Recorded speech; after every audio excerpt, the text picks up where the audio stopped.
ଭାରତର ସମ୍ବିଧାନ ଉଦ୍ଦେଶିକା ଆମେ ଭାରତର ଜନଗଣ ଭାରତକୁ ଏକ ସାର୍ବଭୌମ ସମାଜବାଦୀ ଧର୍ମନିରପେକ୍ଷ ଗଣତାନ୍ତ୍ରିକ ଜନମଞ୍ଚ ରୂପେ ଗଠନ କରିବା ପାଇଁ ତଥା ଏହାର ସମସ୍ତ ନାଗରିକମାନଙ୍କୁ ସାମାଜିକ ଆର୍ଥିକ ଓ ରାଜନୈତିକ ନ୍ୟାୟ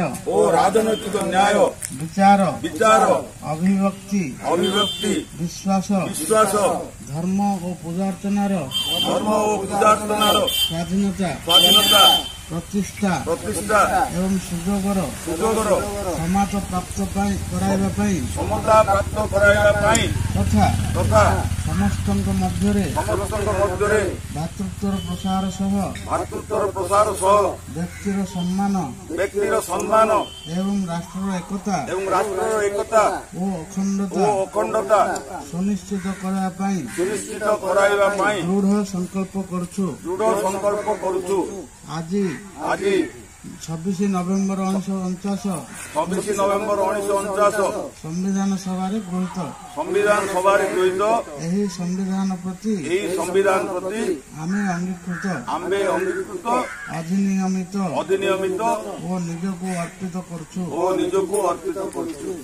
ইনকলাব জিন্দাবাদ কৃষক শ্রমিক একতা জিন্দাবাদ ইনকলাব জিন্দাবাদ দেশ রক্ষা আমার দাবি সংবিধানর সুরক্ষা আমার দাবি সংবিধানর সুরক্ষা পাই দেশবাসী এক হুଅ চাষী মূলিয়ার সুরক্ষা পাই দেশবাসী এক হুଅ চাষী শ্রমিকর সুরক্ষা পাই দেশবাসী এক হুଅ ये पूंजीवादी नीति विरुद्ध देशवासी एक हुओ मोदी सरकार पूंजीवादी पोषा नीति विरुद्ध देशवासी एक हुओ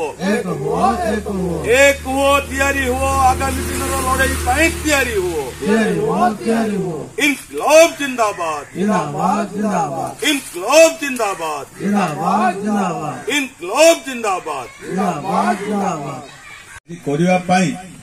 अखिल भारत कृषक संघर्ष समन्वय समिति तथा सारा भारतर विभिन्न ट्रेड यूनियन माने ये आज 2021 जनवरी मास 1 तारीख नुआ वर्ष रे आमे भारत वर्षर संविधान प्रति जो विपद देखा देइछि कौन सेटा विपद से विपदटा आपण मैंने निश्चित भाव में अंग निभाउथिबे।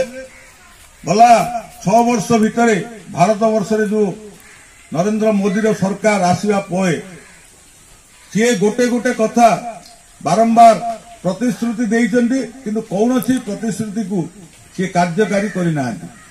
प्रथमे 14 मसीह कहले जे मु कला टंका आनी 2 कोटी बेकार को चाकरी देवी एवं सममेव जयते श्रमिक मानकर विकास घटिव श्रमिकर निश्चित भाव में ये देश में श्रमिक हेबे स्रष्टा तेणु तांके स्रष्टार विकास घटिव चाषी ऋण छाड़ करी एवं फसल जो दाम जो स्वामीनाथन कमिशन कही जो रिपोर्ट देइथिला जोटा कि फसल जो आदाय कर कृषिजात द्रव्य जो आदाय होती तार खर्चर 1.5 गुण जहाँ जदि धान आदाय करने क्विंटल को 1000 टंका खर्च होची सी दाम हम 1500 टंका ये अर्थ किंतु वर्तमान दर में सी आसीगला सरकार रहिला गोटे गोटे कौन सी कार्यक्रम गोटे हेले कलेनी कला टंका फेरियो कौन लोक मिलियो कौन उल्टी नोट बंदी करिकी लोकन को हैरान कले एवं कला टंका आसीओ कौन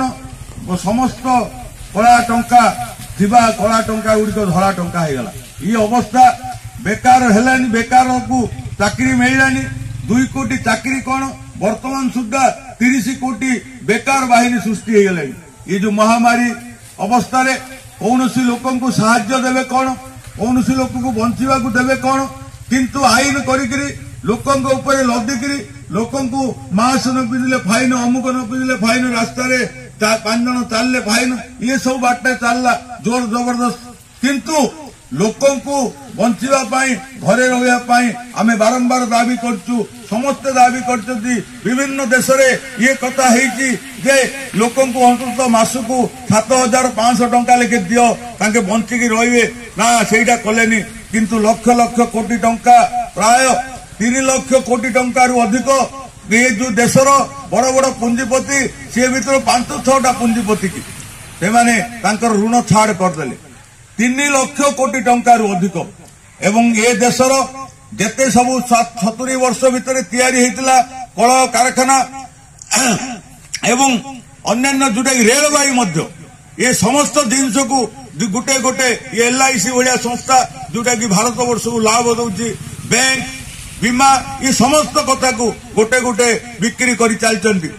କିନ୍ତୁ ଦେଶର ବିକାଶର ନାଁ ନାହିଁ। କିନ୍ତୁ ଅନ୍ୟପଟେ ଯେତେବେଳେ ଲୋକ ଇଏ ବିକାଶ ପାଇଁ ନିଜର ବଞ୍ଚିବା ପାଇଁ ଦାବି କରୁଛନ୍ତି ସେତେବେଳେ ଲୋକଙ୍କୁ ବିଭିନ୍ନ ପ୍ରକାର ଆଇନ ଲଗେଇକିରି ତାଙ୍କୁ ନେଇକି ଜେଲରେ ମରା ହଉଛି, ମାଓବାଦୀ କୁହାହଉଛି, ଆତଙ୍କବାଦୀ କୁହାହଉଛି ଏବଂ ତାଙ୍କୁ ଜେଲରେ ମରା ହଉଛି। ଏବଂ ଏ ଯୋଉ ଅବସ୍ଥା ଦେଶରେ ଗୋଟେ ଜରୁରୀ ଅବସ୍ଥା ଭଳିଆ ଜାରି କରିକିରି ଭାରତ ବର୍ଷର ଯୋଉ ସମ୍ବିଧାନ ଭାରତ ବର୍ଷର ସମସ୍ତ ଲୋକଙ୍କର ସୁରକ୍ଷା ପାଇଁ ତିଆରି ହେଇଥିଲା ଆମ୍ବେଦକର ଯୋଉଟାକି 1949 ମସିହା ଜାନୁଆରୀ ନଭେମ୍ବର 26 ତାରିଖ ଦିନ ଏଇଟାକୁ ଭାରତ ବର୍ଷର ପାର୍ଲାମେଣ୍ଟରେ ପାସ୍ ହେଇଥିଲା। ଏବଂ ସେ ଯୋଉ ସେ ସମ୍ବିଧାନର ଯାହା କଥା ଥିଲା ତାକୁ ଅକ୍ଷରେ ଅକ୍ଷରେ ପାଳନ କରାହବ କଣ ତ ବରଂ ଓଲଟା କାମ ଚାଲିଛି ଏ ଦେଶରେ।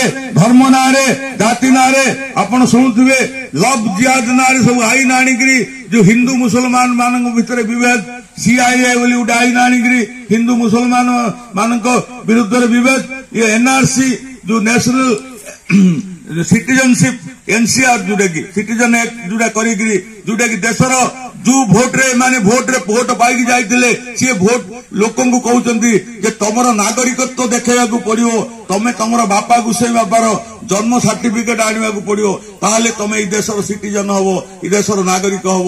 ଇଏ ସବୁ ଆଇନ ତିଆରି କରୁଛନ୍ତି। ତେଣୁ ଇଏ ଯୋଉ ଅବସ୍ଥା ଆଜି ହେଇଛି ଏ ଅବସ୍ଥାରେ ଆମେ ଭାରତ ବର୍ଷର ବିଭିନ୍ନ ରାଜନୈତିକ ଦଳ, ବିଭିନ୍ନ ଗୋଷ୍ଠୀ, ବିଭିନ୍ନ କୃଷକ ସଂଗଠନ ଏବଂ ବିଭିନ୍ନ ଶ୍ରମିକ ସଂଗଠନ ଏବଂ ସେମାନେ ସମସ୍ତେ ନିଷ୍ପତ୍ତି କରିଛନ୍ତି ଆମେ ଯୋଉଠି ଜମା ହେଇକି ଆଜି ଏ ଯୋଉ ସମ୍ବିଧାନକୁ ପାଠ କରିବା ଏବଂ ଏ ସମ୍ବିଧାନକୁ ନେଇକି ଶପଥ କରିବା ଯେ ଆମେ ଭାରତ ବର୍ଷରେ ଏ ସମ୍ବିଧାନର ସୁରକ୍ଷା ପାଇଁ ଆମେ ଏକଜୁଟ ହେବା। ଏବଂ ଏ ଯୋଉ ଦେଶରେ ଇଏ ମୋଦି ପରିଚାଳିତ ଯୋଉ ସରକାର କି ଦେଶରେ ଲୋକଙ୍କର ବିକାଶ କରିବ କଣ, ଲୋକଙ୍କୁ ଦବ କଣ, ଲୋକଙ୍କର ସୁବିଧା କରିବ କଣ, ଲୋକଙ୍କର ବଞ୍ଚିବାର ହକକୁ ରଖିବ କଣ, ତାକୁ ଆଜି କାଢି ନଉଛି। ଆଜି ଦେଖାଯାଇଛି ଗଲା ନଭେମ୍ବର 26 ତାରିଖ ଠାରୁ ଆଜି ପର୍ଯ୍ୟନ୍ତ ଦିଲ୍ଲୀର ରାଜରାସ୍ତାରେ ଚତୁଃପାର୍ଶ୍ୱରେ ଲକ୍ଷ ଲକ୍ଷ କୃଷକ ବସିକି ରହିଛନ୍ତି।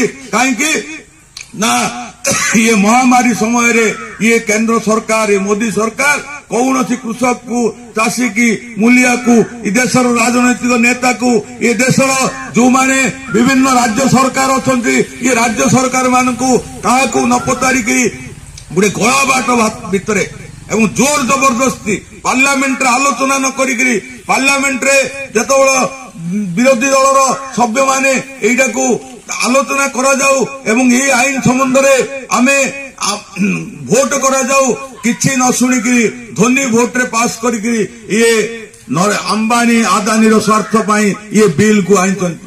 ଯୋଉ କୃଷି ଆଇନ ଆପଣମାନଙ୍କ ପାଖରେ ଆମେ ସବୁବେଳେ ଆଲୋଚନା କରୁଛୁ, ଯୋଉ ଆଇନରେ ପ୍ରଥମ ଆଇନ ହଉଛି 1955 ମସିହାର ଯୋଉ ଆବଶ୍ୟକ ପଣ୍ୟ ନିୟନ୍ତ୍ରଣ ଆଇନ ଥିଲା, ସେ ଆଇନକୁ ଜବାହରଲାଲ ନେହେରୁ ସମୟରେ ତିଆରି ହେଇଥିଲା, ସେ ଆଇନକୁ ଏମାନେ ହଟେଇ ଦେଲେ। ଆଜି ବଜାରର ଅବସ୍ଥା କଣ?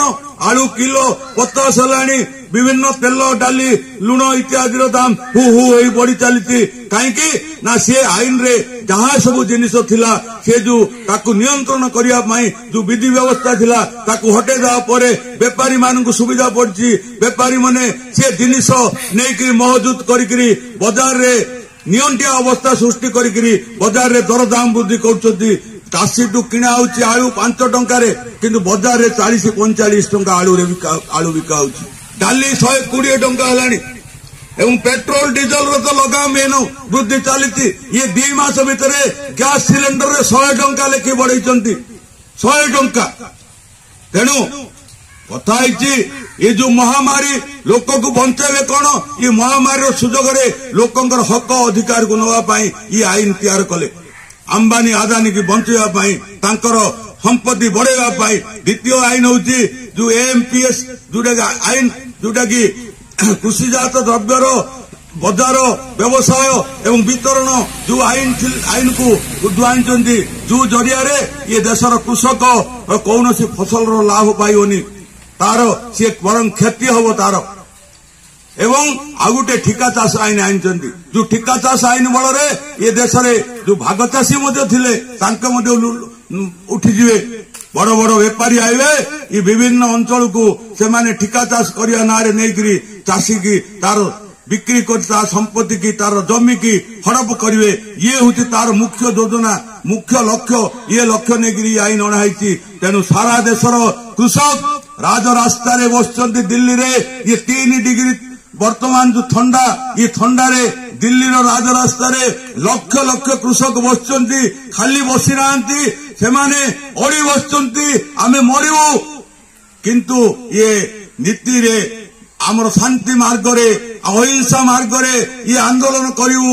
ଏ ସରକାର ତମର ଏଇ ଯୋଉ କର୍ପୋରେଟ ପୋଷା ନୀତି, ଇଏ ଧନୀକି ପୋଷିବାର ନୀତି, ଏ ଧନୀକି ଜାଗ୍ରତ କରିବାର ନୀତି, ଧନୀର ସମ୍ପତ୍ତି ବଢାଇବାର ନୀତି, ଇଏ ନୀତି ବିରୁଦ୍ଧରେ ଏବଂ ଚାଷୀକି ମାରିବାର ନୀତି ବିରୁଦ୍ଧରେ ଏବଂ ଏ ତିନି କଳା ଆଇନକୁ ପ୍ରତ୍ୟାହାର କରିବା ପାଇଁ ଆମେ ଏ ଲଢେଇକି ଜାରି ରଖିବୁ। ଇଏ ସେଥିପାଇଁ ଆଜି ଭାରତ ବର୍ଷର ସମ୍ବିଧାନ ମଧ୍ୟ ସଙ୍କଟଗ୍ରସ୍ତ ହେଇଯାଉଛି। ପାର୍ଲାମେଣ୍ଟ ଅଧିବେଶନ ଡାକିଲେନି, ପାର୍ଲାମେଣ୍ଟ ଶୀତକାଳୀନ ଅଧିବେଶନକୁ ବନ୍ଦ କରିଦେଲେ।